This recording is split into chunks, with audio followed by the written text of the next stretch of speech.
What's up, guys? It is Sam here, and I wanted to talk about Tesla. So, if you're watching this video, you've probably heard of Tesla, and you've probably read some videos on it. And if you're really following Tesla, you probably know that what gets reported is a little bit different than what's in reality. And I want to talk about that delta. So if it's your first time here, make sure you press that subscribe button. Now, with that being said, I want to talk about two examples, because I think going over two examples kind of gives, this for an analogy standpoint, would give a better way of illustrating this. So first, think about driving to the store and then going into the store to get, whatever it is you're trying to get. You're trying to get a shirt in red or large and red or whatever the fuck you're trying to do. And you're talking to the clerk in the store and they're helping you look for your size or color. And they mention, hey, customer, I will go into the back and see if we have your size in storage. I will be right back. And that's like the reality. Now, what this customer does, think of CNN, think of MSNBC, think of Reuters or Wall Street Journal or TheStreet.com or any of the financial news that you see on TV, right?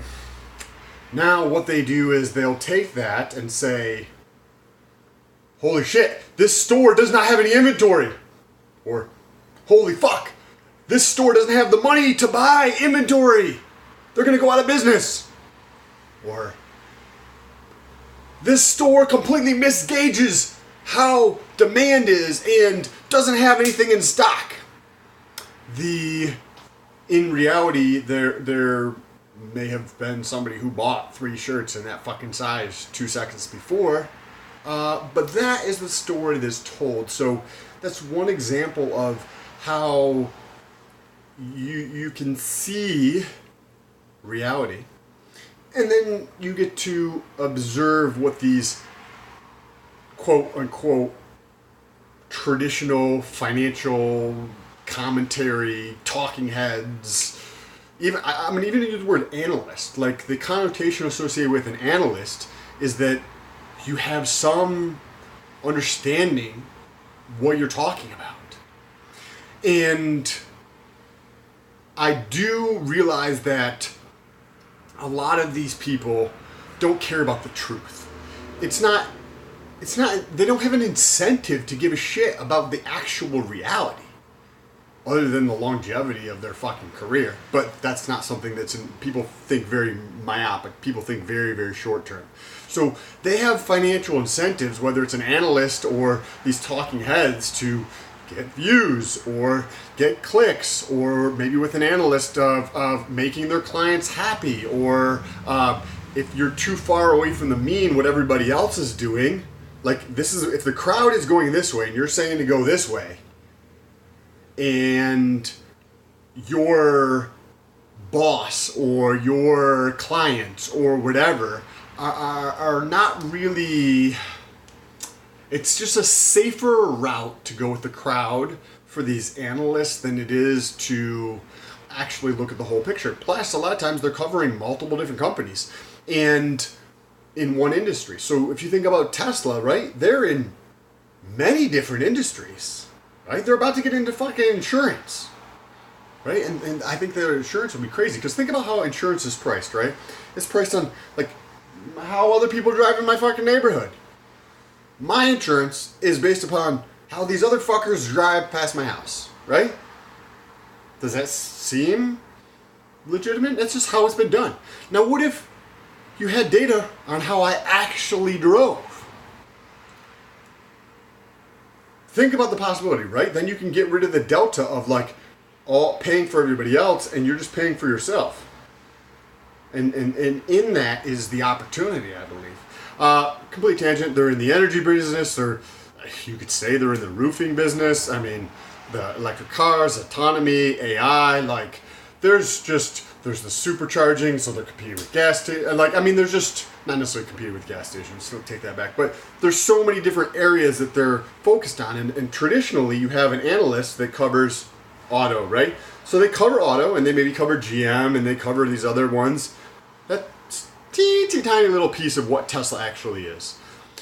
And then you have the other side of the story where maybe they're covering the energy business, and there's plenty of other energy companies out there, energy storage companies.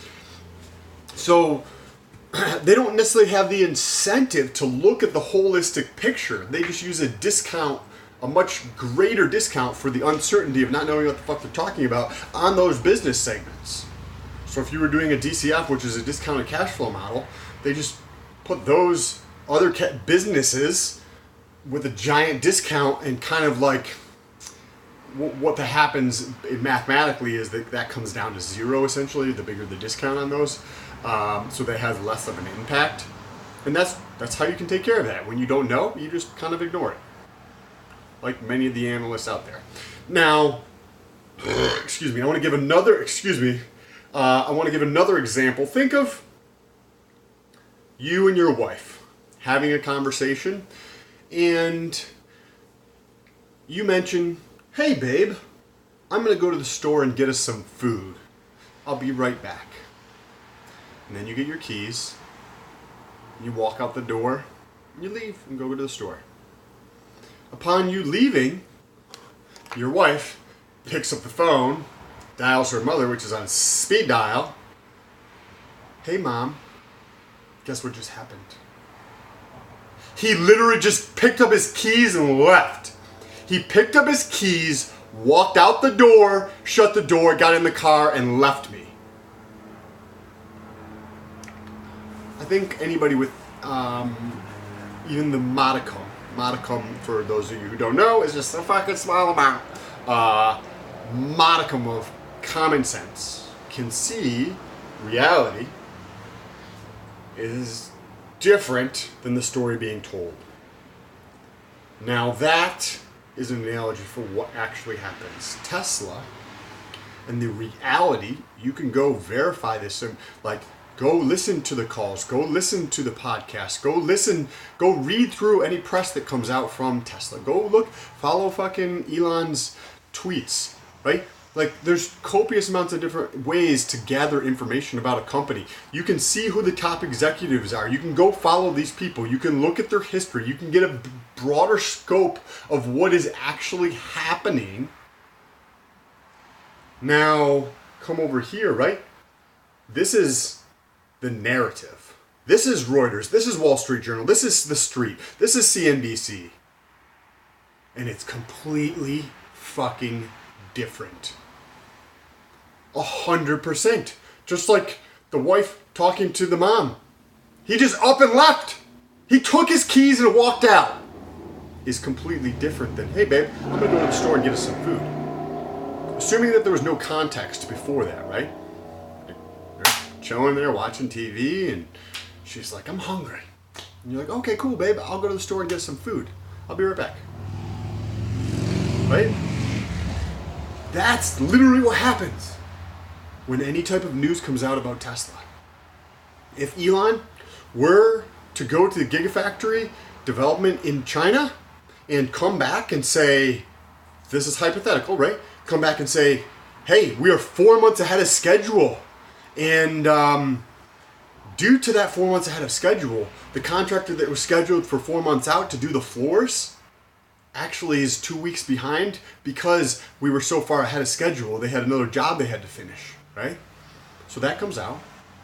The next day, these pundits, these talking heads, these people who don't have any incentive to know the truth, to understand what is actually happening, to provide a value other than some narrative that's not reality,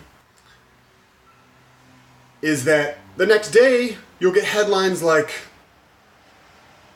the Gigafactory in China is behind schedule, floor is not in yet. Even though in reality they're 4 months ahead of schedule, just the contractor was scheduled for 4 months out, can't cut their thing short because they're in the middle of a job. That's not talked about.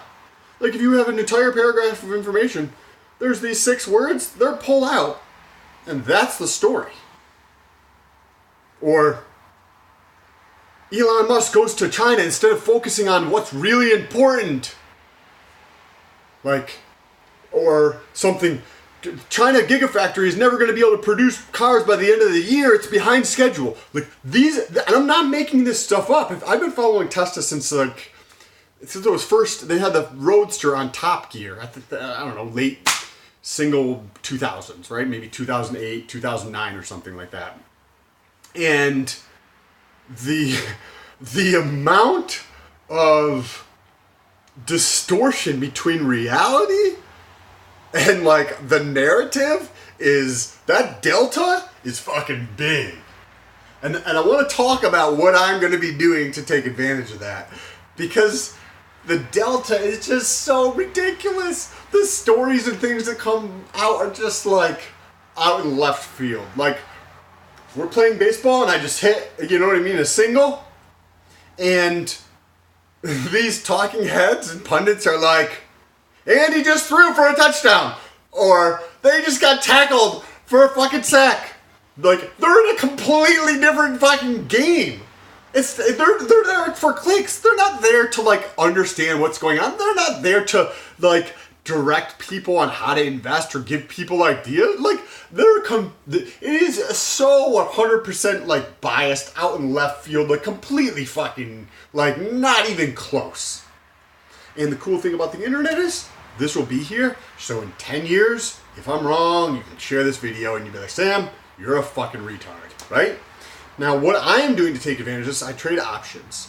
By the way, I'll have some new content coming out around my options. I know I have not been up on the video creation around my options, so if you want to follow that or other videos like this, press that subscribe button. But with the options, for every new $1,000 I make, I will buy 1 share of Tesla so that I can dollar cost in over time. If I had more capital and I wasn't trying to acquire more real estate, I would put more capital into Tesla.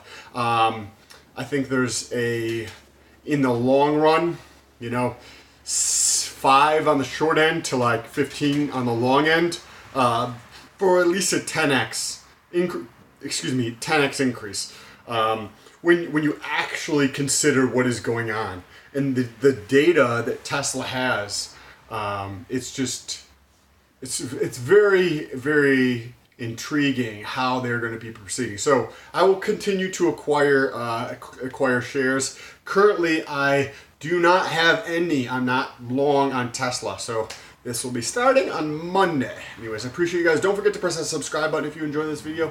If you know somebody else, or if you know another example of where this is happening. The only thing I could think of was a little tiny bit. I feel like it happened with Apple in maybe like 2008, 2009, 2010, maybe a little bit, but it was not nearly.